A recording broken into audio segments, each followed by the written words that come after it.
네, 지난 시간에는 기획의 세 가지 본질 중 첫 번째로 핵심 가치의 중요성에 대해서 학습해 봤습니다. 무엇을 하든 변하지 않는 가장 중요한 가치를 정하는 것이 중요하다. 그래서 거울을 보고 100번은 물어보라는 말씀을 드렸습니다. 그만큼 기획자는 핵심 가치를 먼저 찾고 또는 선정하는 것 대단히 중요하다고 할 수 있습니다. 자, 오늘은 네 번째 시간으로 기획의 세 가지 본질 중 두 번째인 백지에 대해서 말씀드리겠습니다. 여러분 보통 문서를 작성하실 때 어떤 방법을 택하시나요? 보고서나 제안서, 기한문, 이런 것들을 여러분 작성하실 때 전에 작성했던 유사한 것들을 참조해서 작성하시지 않나요? 예를 들어서 사업기획안 같은 것도 지난번에 했었던 또는 다른 제3자의 성공 사례를 담은 사업기획안을 가져다가 제목만 바꾸고 내용의 일부를 바꾸는 정도의 기획안 작성에 머물지 않으시나요? 더 쉬운 예를 든다면 서울시청에서 제5회 공무원 체육대회 이런 걸 한다 그러면 담당하는 공무원이 제5회 시공무원 체육대회 기획안을 작성해서 시장님께 보고를 하겠죠. 그러면 그 담당 공무원은 그 5회 시공무원 체육대회 기획안을 어떻게 작성할까요? 네, 보나마나 4회 기획안을 가져다가 숫자를 5로 바꾸고 날짜 바꿔서 프로그램 조금 바꾸고 예산 거의 비슷하게 해서 기대 효과 약간 아름답게 바꾸면 5회 기획안이 뚝딱 만들어질 겁니다.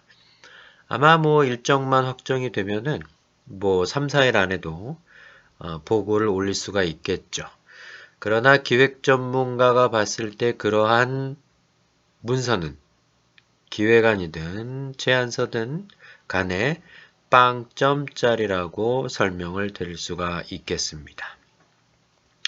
제4회는 작년에 했고 5회는 올해라면은 여러 가지 급변하는 상황에 맞춰서 단순히 비슷한 체육대회를 할 것이 아니라 올해는 이러한 상황이기 때문에 이런 것들을 고려해서 축소해야 된다거나 연기해야 된다거나 또는 생략해야 된다거나 이런 분명한 변화가 있어야 되는데 생각 없이 그냥 한다는 것이죠.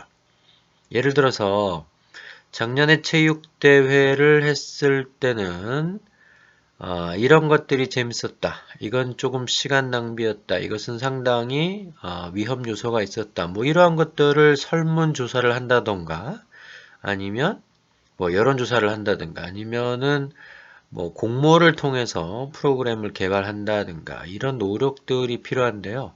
그러한 조사나 검토, 검증 이런 과정이 없이 기존에 있었던 것을 잠깐 바꾸면서 문서를 완성해 낸다는 것이죠. 애석하게도 이런 것을 우리는 공무원 마인드라고 부르고 있죠. 시킨 거나 잘하고 작년에 했던 수준 그대로 하면 된다 정도의 어떤 가치가 머물고 있는 거죠. 다시 말씀드리면 다람쥐 쳇바퀴 돌듯이 늘 했던 것 그대로 한다는 것이죠. 발전도 없고 개선도 없고 그보다 더 먼저인 문제에 대한 인식도 없다는 것을 의미합니다. 물론 좋은 문서 또는 완성도 높은 기획안을 작성하기 위해서 다른 성공적인 기획안 또는 이전의 기획안 같은 문서를 보고 비교 검토하면서 작성하는 것은 당연히 필요합니다. 그렇지만 그보다 중요한 것은 그런 문서를 작성할 때 무엇을 담아야 하는가에 대한 고민, 폭넓은 고민이 필요할 수밖에 없습니다.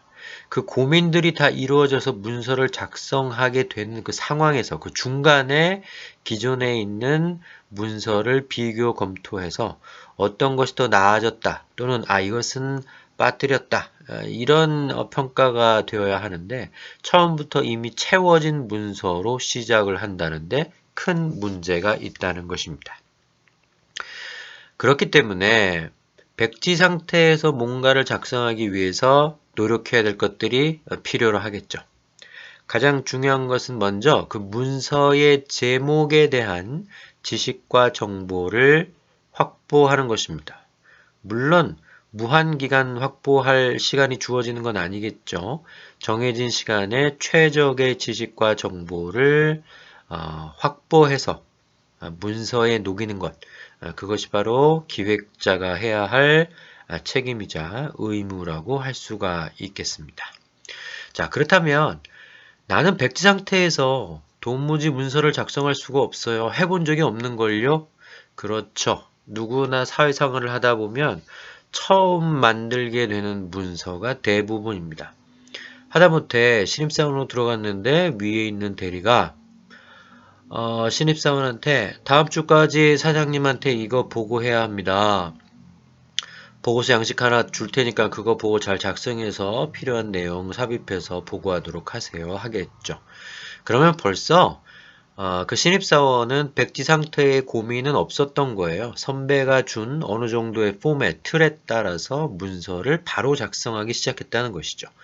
그 문서가 왜 생성되어야 하고 그동안 어떤 절차를 거쳐서 결제 라인을 밟았으며 그 문서가 가지는 의미와 가치는 무엇인지 그것을 통해서 달성하려고 하는 목표는 무엇인지에 대한 고민은 전혀 하지 않았다는 결과가 나타난다는 것입니다.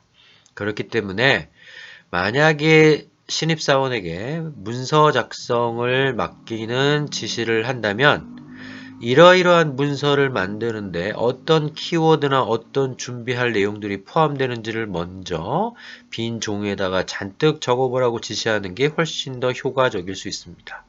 다시 말씀드리면 앞에서 설명드렸던 체육대회 추진기획안을 시장님한테 보고하기 전에 만약에 우리 지금 시 공무원이 500명인데 500명 전체가 참여할 수 있는 체육대회를 하기 위해서 무엇을 고민해야 할지 한번 적어서 먼저 나한테 가져와 보기 바랍니다. 그렇게 지시를 하는 것이 정말로 필요한 향후에 요구되는 기획안을 제대로 작성할 수 있게 된다는 것이죠. 그러면 신입사원은 당연히 일시 장소부터 또 그 이전에 목적이 무엇인지 가치가 무엇인지 그리고 공무원들이 남녀 비율이라든가 아니면 연령대라든가 아니면 부서별로 어떤 특징을 갖고 있느냐 또 이 체육대회를 통해서 어떤 것을 얻는 것이 보다 우리 업무에 도움이 되는 그러한 행사가 되느냐 등등을 고민하게 된다는 것이죠.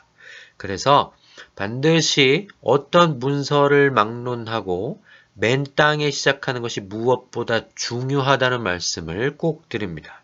그래서 기획자는 책도 많이 읽고 공부도 많이 하고 강의도 듣고 세미나에도 참석하고 여행도 다지고 TV 프로그램도 보면서 늘 다양한 키워드를 메모하면서 자신의 일에 적용할 수 있는 것들을 잘 저장해 놓는 것이 무엇보다 중요하다. 여기서 저장이라고 하는 것은 머리에 저장하는 것, 또 가슴에 저장하는 것까지도 포함이 되겠습니다. 자, 백지에서 시작하는 중요성, 기획자가 반드시 준수해야 할 내용이라는 것, 여러분 절대로 잊지 마시기 바랍니다. 다음 시간에는 기획의 3가지 본질 중 마지막 3번째인 공부에 관해서 설명드리겠습니다. 자, 오늘 준비한 내용은 여기까지입니다. 지금까지 친절한 데니얼이었습니다. 감사합니다.